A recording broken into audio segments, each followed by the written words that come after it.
का जो बहुत अहम टॉपिक है बच्चों के खर्चे के बारे में हम लोग बात करेंगे, यानी कि मेंटेनेंस के बारे में। कि मेंटेनेंस जो होती है, जो बच्चों का खर्चा होता है, वो किसने देना होता है और आप किस तरह से इसके खिलाफ केस फैमिली कोर्ट में फाइल कर सकते हैं। मैं वन बाय वन सब कुछ डिस्कस करूंगी। आप लोगों ने वीडियो को स्किप नहीं करना और सब कुछ डिटेल के साथ मैं आपको समझाऊंगी। इसमें जो मेरी बेसिक आउटलाइन रहेगी इस टॉपिक के बारे में कि मैं आपको क्या क्या गाइड करूंगी, पहले वो डिस्कस कर लेते हैं। क्या मेंटेनेंस के लिए, बच्चों के खर्चे के लिए डिवोर्स कंपल्सरी है? चाइल्ड मेंटेनेंस का केस किस तरह से आप फाइल कर सकते हैं? फादर क्या लायबल है? अमाउंट ऑफ मेंटेनेंस कितनी होगी, यानी कि बच्चों का खर्चा जो है वो कितना होगा। मैं साथ साथ उर्दू में भी इसलिए एक्सप्लेन कर रही हूँ कि अगर किसी को इंग्लिश में डिफिकल्टी आती है, मुश्किल आती है, तो वो उर्दू में इसको समझ ले।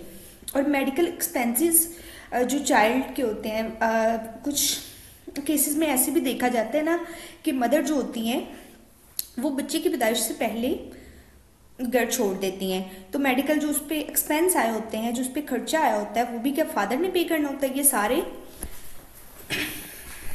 पॉइंट्स आप लोगों के इस वीडियो में क्लियर हो जाएंगे इंशाल्लाह। तो चलिए वीडियो को स्टार्ट करते हैं बगैर अपना टाइम वेस्ट किए हुए। अच्छा, तो सबसे पहले कि डिवोर्स की कंपलसरी है?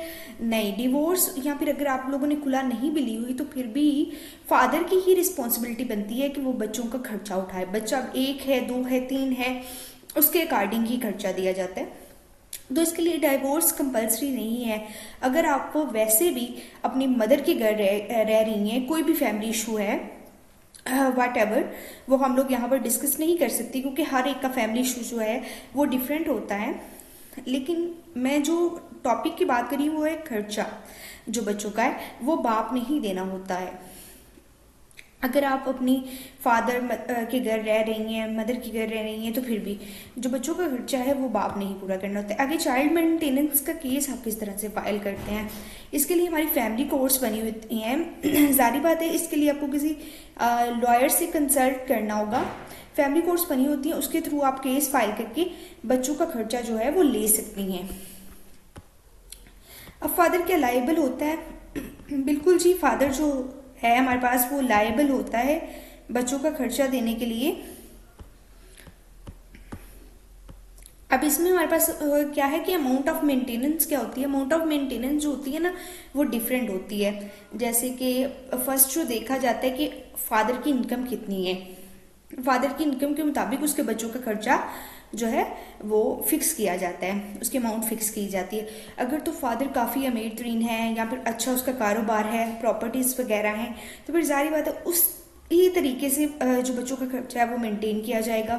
अगर वो नहीं है, इतनी उसकी जो अर्निंग है वो अच्छी नहीं है, फिर भी खर्चा तो बच्चों को उसी ने देना है, लेकिन फिर थोड़ा कम किया जाता है। जो मिनिमम खर्चा है ना बच्चों को वो 10,000 से शुरू होता है।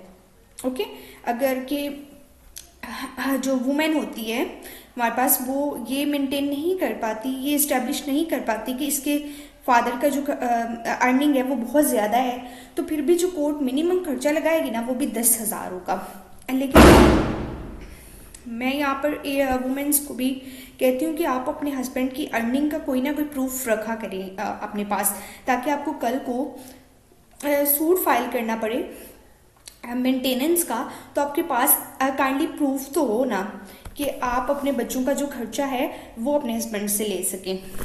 तो आपके पास आपके हस्बैंड की जो अर्निंग का प्रूफ है वो होना चाहिए लाजमी। वट एवर आप कोई भी बैंक स्टेटमेंट रख लें या फिर कोई उसका कार्ड रख लें कि मेरा हस्बैंड जो है ये काम करता है, इसकी अर्निंग इतनी है। अगर नहीं भी, बाज़ दफ़ा ऐसे भी होता है जिनके हस्बैंड जॉब करते हैं, तो क्या करती हैं जब केस प्रोसीड किया जाता है तो वुमेन क्या करती है, उसे बस जस्ट बताना होता है कि मेरा हस्बैंड यहाँ पर जॉब करता है, बाकी कोर्ट जो है वो खुद वहाँ पे जाकर खुद पता करवा लेती है कि इसके कितनी सैलरी है, कितनी इसकी अर्निंग है, तो वो इतना मसला नहीं होता। लेकिन फिर भी अपने आप को सेफ साइड पर रखने के लिए आप अपने हस्बैंड की जो अर्निंग होती है उसका प्रूफ अपने पास रखें। और मेडिकल एक्सपेंसेस के बारे में अगर बात कर लें हम, तो जी हाँ, जितने भी मेडिकल एक्सपेंसेस होते हैं वो भी सारे हस्बैंड ने देने होते हैं। अगर आप ने पहले घर छोड़ दिया है बिफोर बेबी बर्थ, तो फिर भी हस्बैंड ने सारे एक्सपेंसेस पूरे करने होते हैं, वो सारे भी उसी के ज़िम्मे होते हैं। तो ये था मेंटेनेंस के हवाले से हमारा आज का टॉपिक। तो उम्मीद है कि आपको ये क्लियर हो गया होगा। अगर किसी ने और गाइड किसी को चाहिए तो वो नीचे कमेंट बॉक्स में पूछ सकता है, मैं इंशाल्लाह आंसर करने की कोशिश करूँगी। अगर आपको किसी और टॉपिक पे रहनुमाई चाहिए तो वो भी आप कमेंट बॉक्स में कह सकते हैं, मैं उस पर भी इंशाल्लाह as soon as possible video बना दूंगी। उम्मीद है कि आपका ये टॉपिक जो है क्लियर होगा कि मेंटेनेंस किसके ज़िम्मे होती है, वो वालिद के ही ज़िम्मे होती है। आपने किस तरह से केस फाइल करना है वो भी मैंने बता दिया। आपको खुद को सेफ साइड पर किस तरह से रख सकती हैं वो भी मैंने बता दिया कि अर्निंग का प्रूफ रखा करें। एक तो ये भी होता है ना कि आपके बच्चे जिस स्कूल में पढ़ रहे हैं उसके अकॉर्डिंग भी उनका जो है मेंटेनेंस जो है वो फिक्स की जाती है, खर्चा जो है वो फिक्स किया जाता है। तो ये भी एक है। अगर तो आपके बच्चे स्कूल में पढ़ रहे हैं तो ठीक है, फिर उनका जितना एजुकेशन पे एक्सपेंस आएगा वो कोर्ट उस उसको सामने रखेगी और आपका जो खर्चा है वो फिक्स कर देगी। लेकिन अगर नहीं, आपके बच्चे बहुत ज़्यादा छोटे हैं, अभी स्कूल वगैरह नहीं जाते, एजुकेशन सिस्टम नहीं है उनका उस तरह से कोई, तो फिर आपको सेफ साइड पर रखने के लिए अर्निंग का प्रूफ आपके पास होना चाहिए। ओके जी, थैंक यू वेरी मच। अल्लाह हाफिज़।